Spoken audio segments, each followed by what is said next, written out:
Hey guys, it's Crazy Tom here, and I know I haven't been doing my podcast for a number of years now, but I want to share with you a special edition of what drives me crazy and the absolutely terrible events that have occurred over this last week. I'm sure everybody knows what I'm going to say and my thoughts about this, but I kind of had to write a few things down and share some thoughts. I'm not going on Tommy Lahren on people, but you know what? People need to hear this, and it's no wonder that I really haven't been feeling myself the last couple of days because all we're doing is destroying everything. Why? I mean, think about this. This is the last day of May in 2020. We're 5 months into 2020. This is not the vision of this year that anybody has intended. We're not even halfway done yet, and already it has been a year like no other. And don't forget, in 5 months, we're going to have a presidential election. That's still coming. Especially from the last couple of months that I've been out of work, we've all been affected in some way.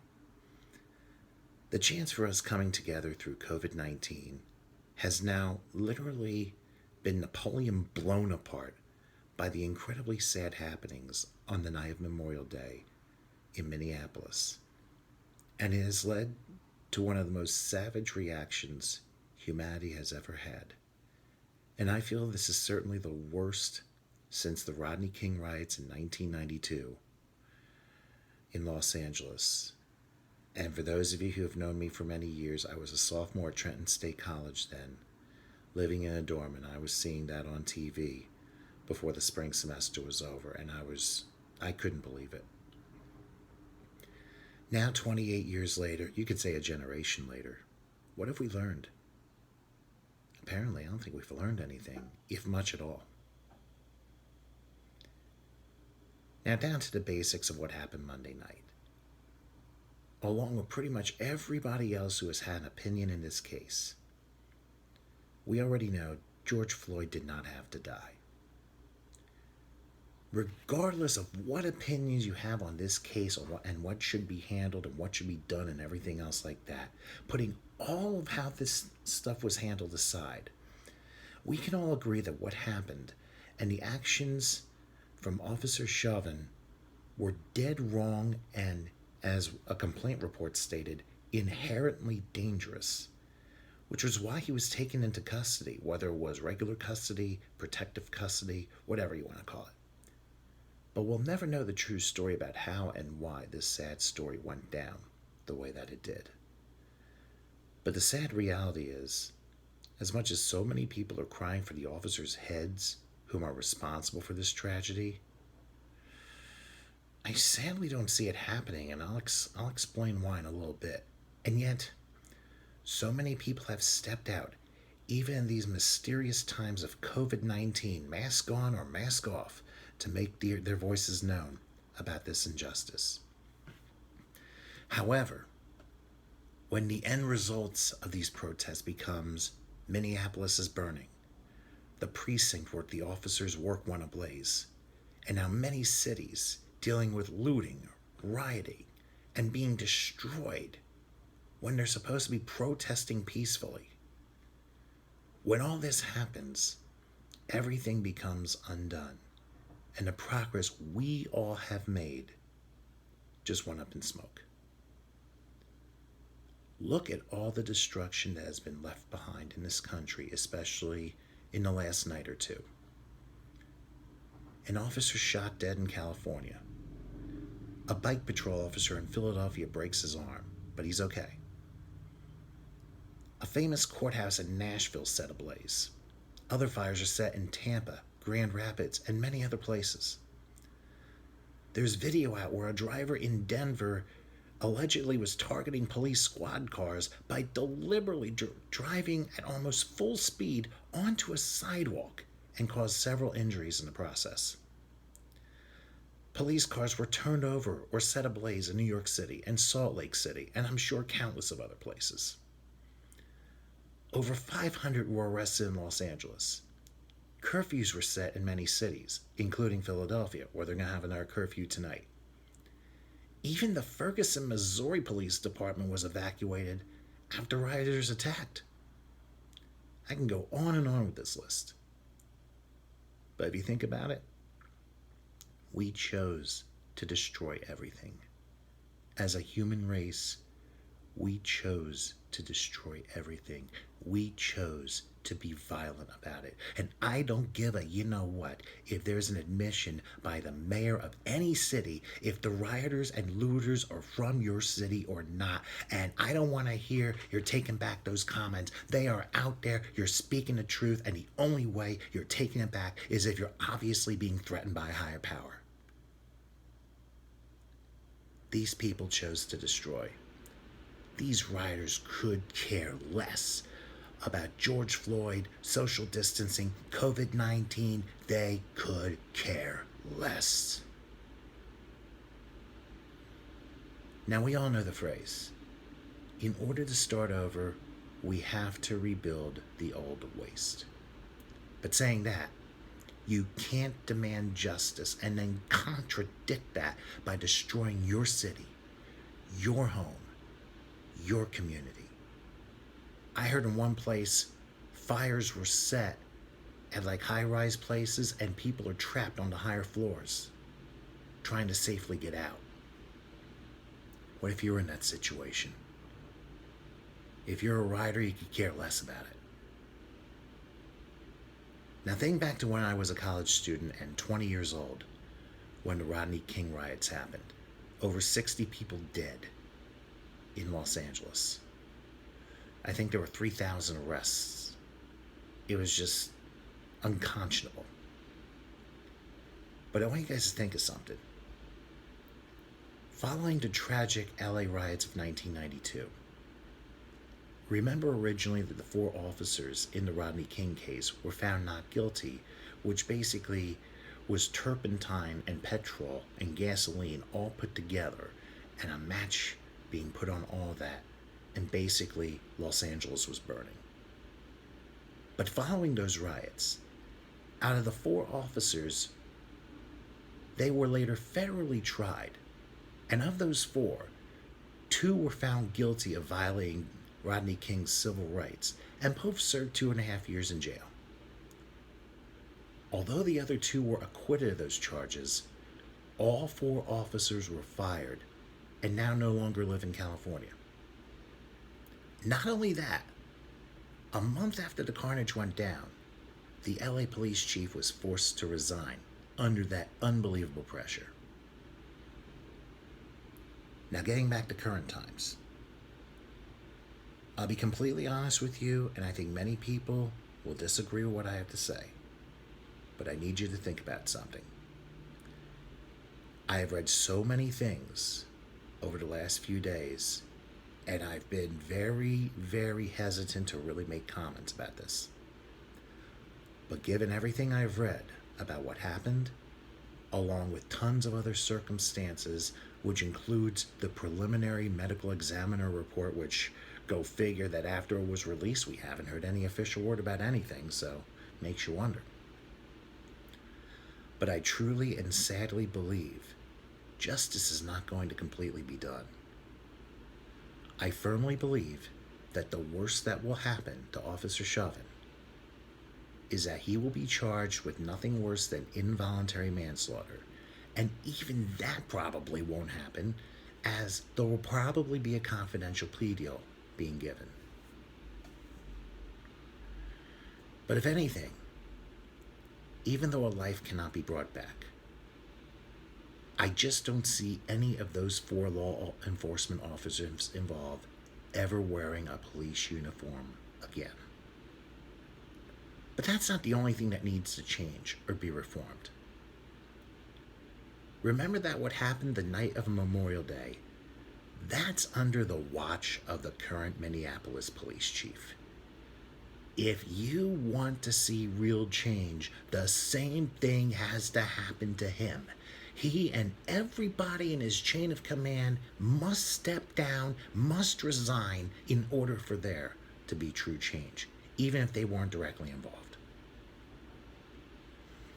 Now, you have to understand, for those who don't know me, I come from a family of law enforcement. I chose not to be a police officer, but my dad was one for 31 years. Now my brother, he's a sergeant now. He's, I believe, in his 13th year. Just remember, just like my dad and my brother and all law enforcement officers, they are as human as we are human. Nobody's perfect. In a society that expects perfection and no rewards to come from it, that's impossible. We can't relegate ourselves into the lifestyle of we must be perfect, because you just can't do it.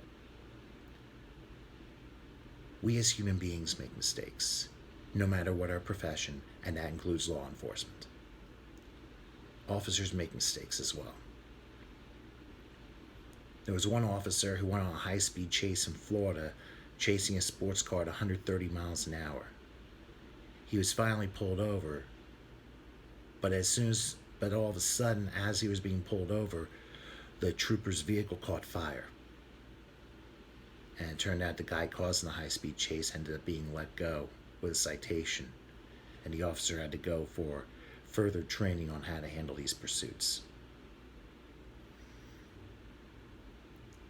It goes for all of us. We all make mistakes. For all of us, including law enforcement that chooses to do the wrong thing, choices come consequences. You reap what you sow. That's all it comes down to. Hopefully in time, the right thing will be done for the right reason. And regardless of what goes down, there have been so many people who have been affected by the choices of some that wanted places burned to the ground. Many small businesses have already been destroyed. I mean, put yourself in a situation as a small business owner. Think about running a small business and spending a lifetime of work by building your business up, only to have it burned down by rioters and looters. I'm sure there are many people in the African American community in many places who can sadly relate to this situation in many areas because of these riots. An officer actually posted this last night on Twitter, and I shared it on my Facebook page. Do not be overcome by evil, but overcome evil by doing good. That will get us so much further than all the destruction we've already caused. Because think about it. What does it truly say about a person's happiness when all the person does is loot, riot, and destroy everything in his or her path? The carnage I have seen on videos is just devastating. This is not how humanity should be. It shouldn't. Why? Think about something I live with each and every day. This phrase, love is the greatest of all things. Outside of love, humanity is all we've got. I know basically COVID-19 and social distancing is putting us into the mentality of how to change the human race in 19 easy steps.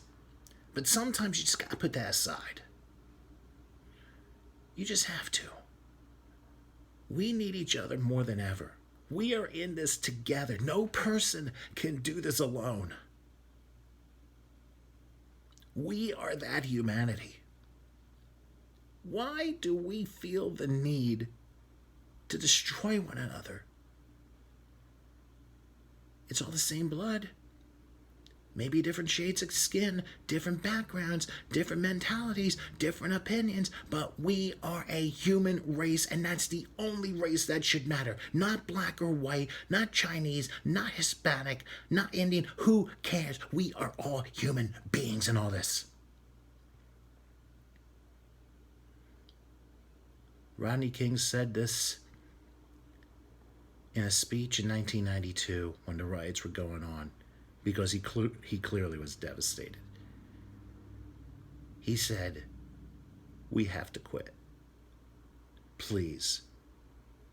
For all the cities affected by violence, looting, rioting, please stop. You could probably care less about what you're doing, but what if this happened to you? Flip mode that. What if that happened to you? What if a rioter came and destroyed your business? You obviously don't think twice about it. We have to quit. We can work this out. We just need to find a way. Because there's got to be a better way to try and find common ground. But will we ever be on common ground? Makes you wonder why those who run for peace and equality and try and make the biggest difference in the world end up having their lives cut short. Yeah, we can talk about Malcolm X and Abraham Lincoln and Dr. Martin Luther King and even John Lennon. People who have made such differences in the changes of humanity. Just remember this, folks. We came together for most of the COVID-19 pandemic, but now we need to come together even more as we are watching city by city burning because of those imbeciles, knuckleheads, idiots that choose to destroy. As I said, Rodney King pleaded for all of this to stop. And I'm pretty sure that George Floyd would not have wanted this either. I certainly don't. So please, everyone, please keep the peace. We need that peace, but it begins with us. I love you. Thank you for watching. And remember, we are in it together.